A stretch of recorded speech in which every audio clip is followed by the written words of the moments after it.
when you're preparing for your spouse to come home, there comes a season where God calls you to pray, to resume praying for your spouse, to heavily intercede for him again. But the prayers are no longer from the battlefield, but they are from the courtroom. So it's a different type of prayer, different type of intercession. You're coming from a place of just grounded love, assurance, certainty. You understand your authority and who you are in Christ. You understand your authority as your spouse's wife, and you understand your authority to pray and declare and ask God to move on your behalf.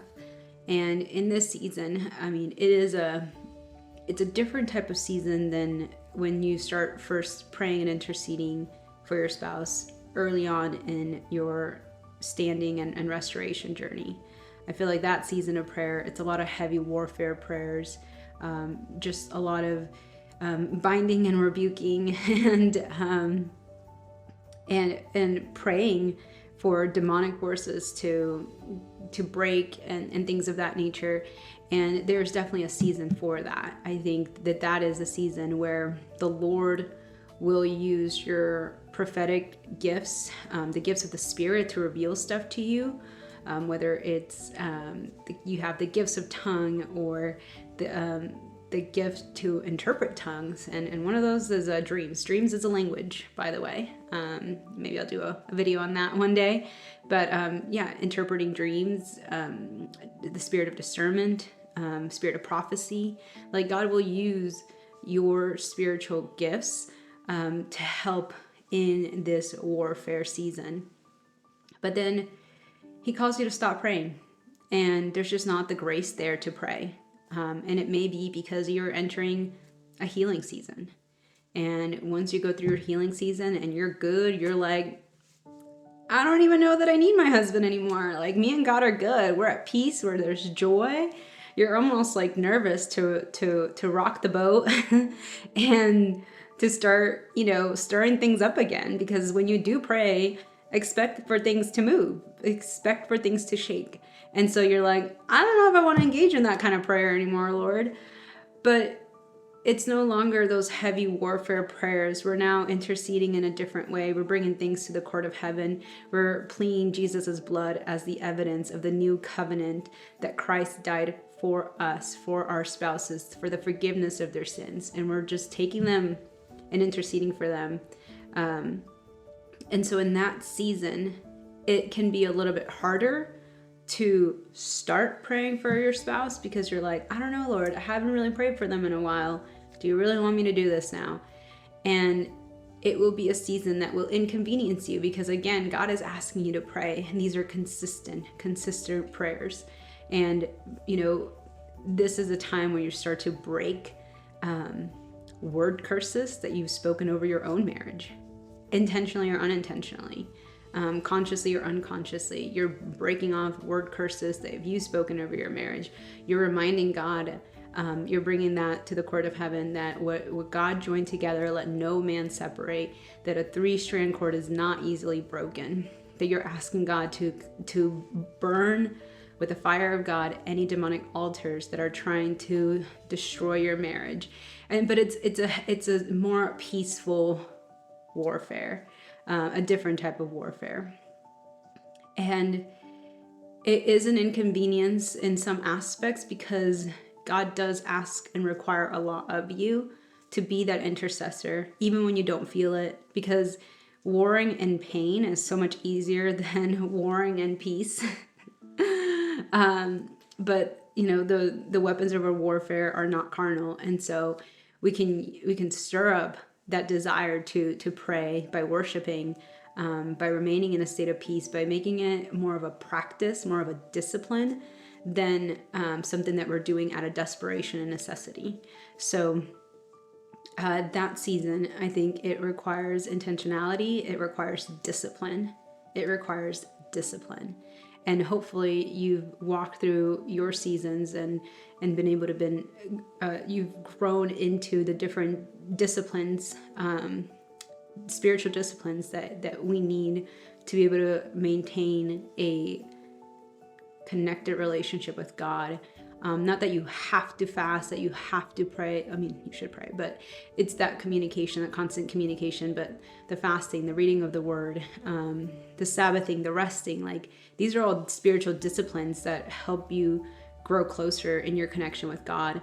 And it's because you have built some disciplines that you are able to make this prayer for your spouse part of that discipline to intercede. And the reason why I say it's an inconvenience, because sometimes it's doing it when you don't want to do it. Sometimes it's praying when you don't want to pray. And that's where we have to be surrendered. We have to be surrendered. And it's not forever, because you will feel a shift and you will feel that change where God's like, okay, be done. No more prayers. And then you're just like, okay, Lord, I got so used to praying for him. Now I'm not praying for him at all. And then you're almost like, should I be praying for him? Am I hearing from God? And it's just learning to trust that. It's like, okay, no, there's no longer that grace to continue to pray the way I've been praying.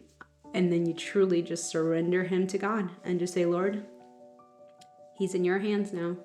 He's always been in his hands, but now it's like, okay, I've done everything you've asked of me. I've done everything I needed to do, everything you've asked me, and now it's my time to sit back and receive. And sometimes that is uncomfortable for a lot of us who are used to, we're like worker bees and we like to do things, like keep our hands in things. But that season of rest is so, so necessary. It's so necessary because when your spouse comes home, you have to be rested and ready, because that's when the real fight really begins, because you have to apply all the things that you've learned. You have to demonstrate to them, right? That not in like a you need to show off kind of way, but truly embody everything that you've been through for the last, this last season of standing, and really embody the growth and the image of Christ. Being able to minister to your spouse, not in words, but in actions, and being, Christ-like to them. And that is easier said than done. But you're putting all these stuff to practice. So God does call you in a season of rest, because he wants you to enter restoration, rested.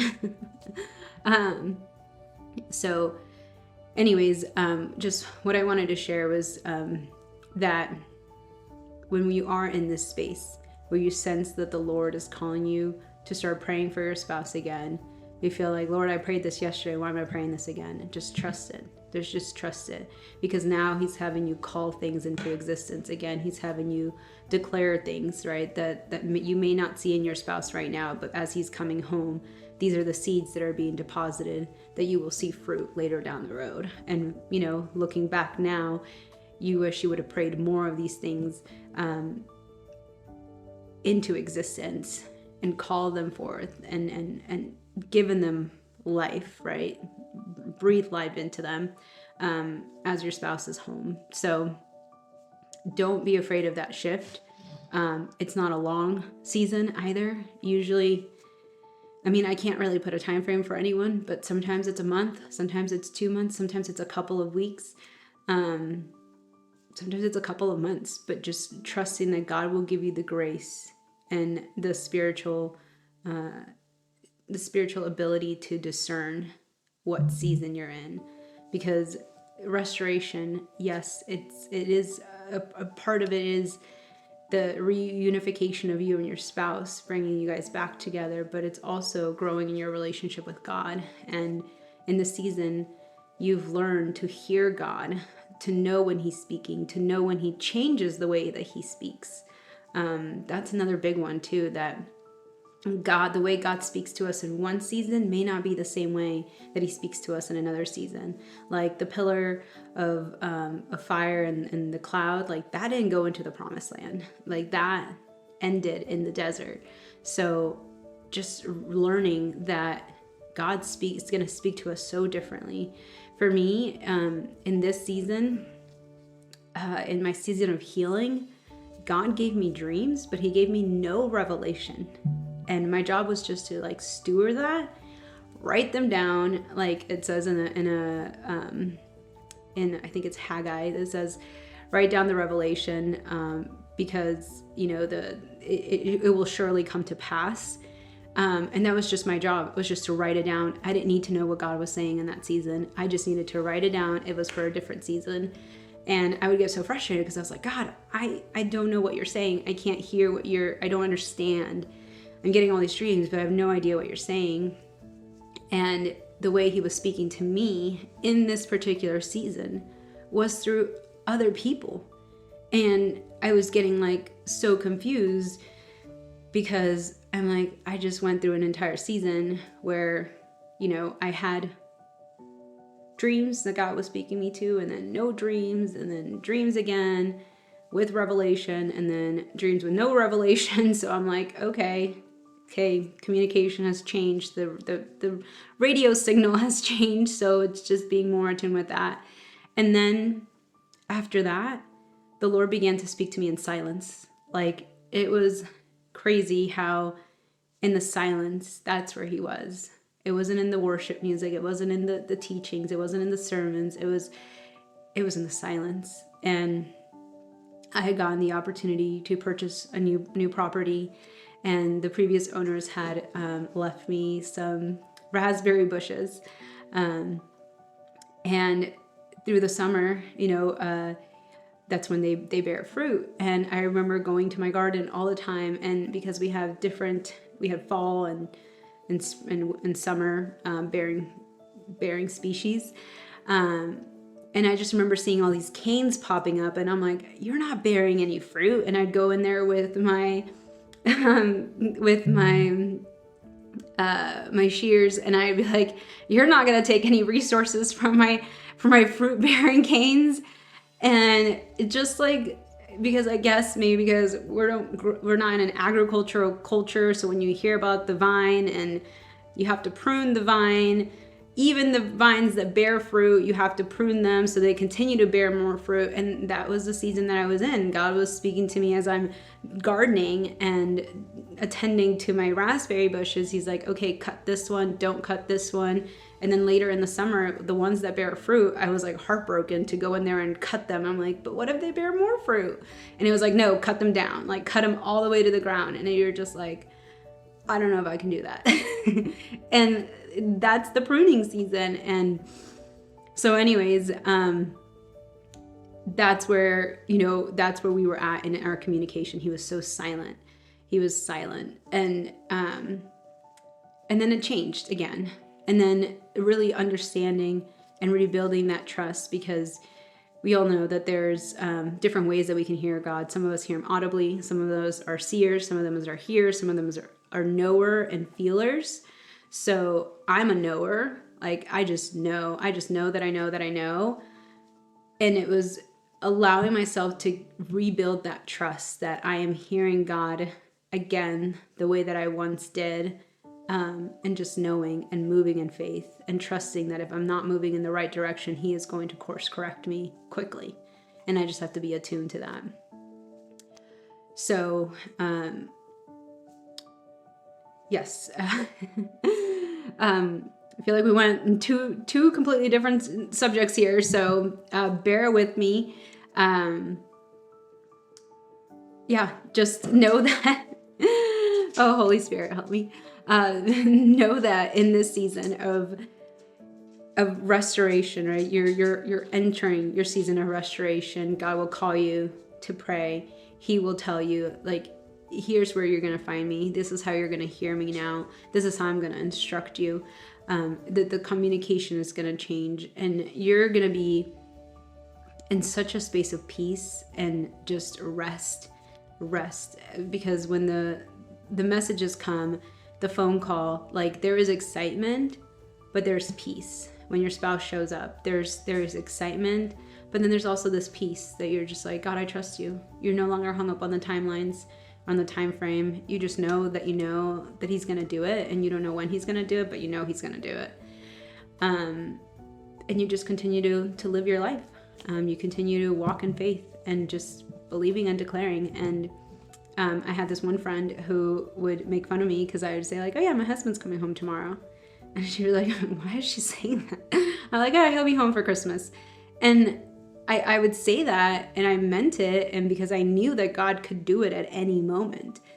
And when Christmas would come, and he didn't come home. Like, I wasn't upset. I was like, oh, he'll come home tomorrow. Or what I ended up saying that day was like, Christmas is not over yet. The day's not over yet.